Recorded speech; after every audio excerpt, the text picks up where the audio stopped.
In conversation with the mystic यानी देवदर्शी के साथ बातचीत। इस कार्यक्रम में अभिनेत्री कंगना रनावत ने सदगुरु से शिव के मूल, उनकी उत्पत्ति के बारे में तथा मनुष्य के कामकाज पर किसी बाहरी शक्ति के असर के बारे में पूछा। आइए जानते हैं सदगुरु का इस बारे में क्या है उत्तर। कंगना का प्रश्न। कृष्ण, मोहम्मद, राम, क्राइस्ट, बुद्ध आदि सभी आत्मज्ञानी लोग जो इस धरती पर रहे हैं, उनके जन्म या मृत्यु के बारे में कुछ न कुछ जानकारी है। लेकिन जब शिव की बात आती है तो मैंने पढ़ा है कि वे स्वयंभू थे, अपने आप ही उत्पन्न हुए थे। यह भी माना जाता है कि वे दूसरे ग्रह के थे। फिर एक मान्यता यह भी है कि मनुष्य के विचार आदि सब कुछ बाहरी अंतरिक्ष से आते हैं, किसी बाहरी जीव की ओर से। तो क्या यह सच है कि हम किसी बाहरी जीव के द्वारा नियंत्रित हैं? सदगुरु कहते हैं, देखिए, जिन लोगों को मानवीय बुद्धि में कोई विश्वास नहीं है, वे ऊपर की ओर देखते हैं और आशा करते हैं कि बुद्धि कहीं बाहर से आएगी। ऐसी बहुत सी महत्वपूर्ण चीजें हैं जिन्हें दुर्भाग्यवश आज की पीढ़ी लगभग भूल गई है। जैसे कि योग में हम रीढ़ की हड्डी को मेरुदंड कहते हैं, जिसका अर्थ है ब्रह्मांड की धुरी। आज वैज्ञानिक स्वीकार कर रहे हैं कि ब्रह्मांड अनंत है। हमारी संस्कृति में हम हमेशा से कहते आ रहे हैं कि यह ब्रह्मांड हमेशा फैलता रहा है। यह कहना कि हमारी रीढ़ की हड्डी ब्रह्मांड की धुरी है, ऊपरी तौर पर मूर्खतापूर्ण लग सकता है। तो हम ऐसा क्यों कहते हैं? आप सिर्फ अपने अनुभव से इस ब्रह्मांड को जानते हैं। अगर आप कुछ देख न सके या कोई अनुभूति न कर सके तो आपको पता भी नहीं चलेगा कि ब्रह्मांड भी कुछ है। सिर्फ अपने अनुभव के कारण आपको लगता है कि ब्रह्मांड है, और वह केंद्र जो इस अनुभव को आप में प्रसारित करता है वह आपकी रीढ़ की हड्डी है। अगर आपकी रीढ़ की हड्डी की नसें, नाड़ियां काट दी जाए तो ब्रह्मांड को तो भूल जाइए, आपको अपने शरीर की भी अनुभूति नहीं होगी। हम आपकी रीढ़ की हड्डी को ब्रह्मांड की धुरी इसलिए कहते हैं क्योंकि ब्रह्मांड की अनुभूति करने की आपकी योग्यता आपकी रीढ़ की हड्डी में ही केंद्रित एवं स्थित है।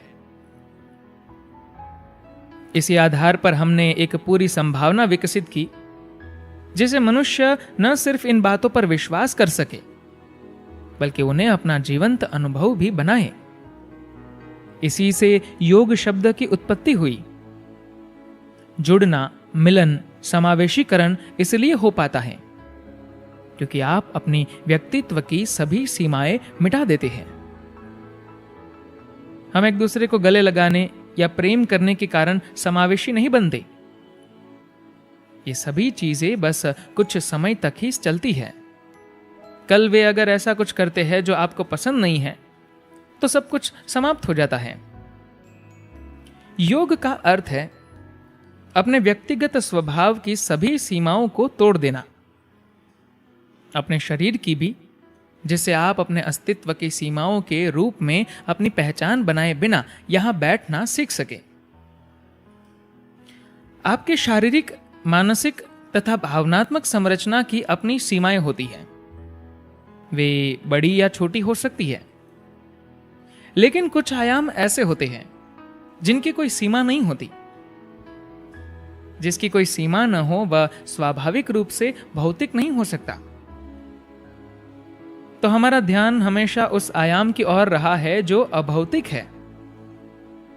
इसीलिए शिव इतने महत्वपूर्ण हो गए हैं क्योंकि शिव का अर्थ है वह जो नहीं है, वह जो अभौतिक है। अब हम जिस योगी की बात कर रहे हैं, क्या वे एक मनुष्य है या वे कहीं और से आए हैं? ये एक लंबी कहानी है। आदि योगी पर एक पुस्तक है जिसमें इन सब बातों की चर्चा है, लेकिन मैं इसे यहां स्पष्ट करता हूं। हम जब शिव की बात करते हैं तो उनके माता पिता की कोई बात नहीं होती,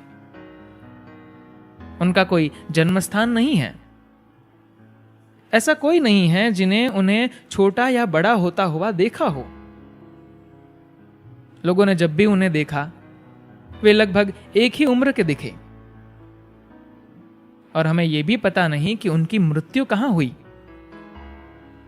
वे इतने महत्वपूर्ण व्यक्ति थे कि उन दिनों में भी अगर कहीं पर उनकी मृत्यु हुई होती तो लोगों ने उनके लिए कोई मंदिर या स्मारक अवश्य बनाया होता। वैसा कुछ भी नहीं हुआ। कोई जन्म नहीं, मृत्यु नहीं, माता पिता नहीं, भाई बहन नहीं। यह सिद्ध करने के लिए कुछ भी नहीं है कि वे यहां थे। क्या इसका अर्थ यह है कि हम मान ले कि वे कहीं और से आए थे? यह आवश्यक नहीं है। लेकिन अगर आप दंत कथाओं, किंवदंतियों पर गौर करें तो शिव को सामान्य रूप से यक्ष स्वरूप कहा गया है। यक्ष का अर्थ हमेशा से रहा है कि वे जीव या प्राणी जो मनुष्य नहीं है, लेकिन माना जाता है कि वे पृथ्वी के प्राकृतिक वातावरण में रहते थे, जंगलों में और अन्य क्षेत्रों में। ऐसी बहुत सी बातें हैं जो इस तरफ इशारा करती है, लेकिन ऐसा कोई विशेष स्पष्ट सबूत नहीं है जिससे हम कह सके कि वे कहीं और से आए थे। योगिक कथाओं में ऐसा अनुमान किया जाता है कि शिव या आदियोगी एक मनुष्य के रूप में रहे थे और इस जमीन पर लगभग 60,000 से 75,000 साल पहले चले फिरे थे, विचरण करते थे। मैंने जब पहली बार ऐसा कहा तो मेरे आसपास ज्यादा समझदार लोग थे। मेरी तरह सरल मति वाले नहीं थे, वे ज्यादा बुद्धिमान युवा लोग थे। तो उन्होंने कहा, सद्गुरु, अगर आप 75,000 वर्ष कहेंगे तो लोग आप पर टूट पड़ेंगे। शिव इस जगत में थे, उसका पुरातत्वीय सबूत लगभग 12,600 वर्ष पुराना है।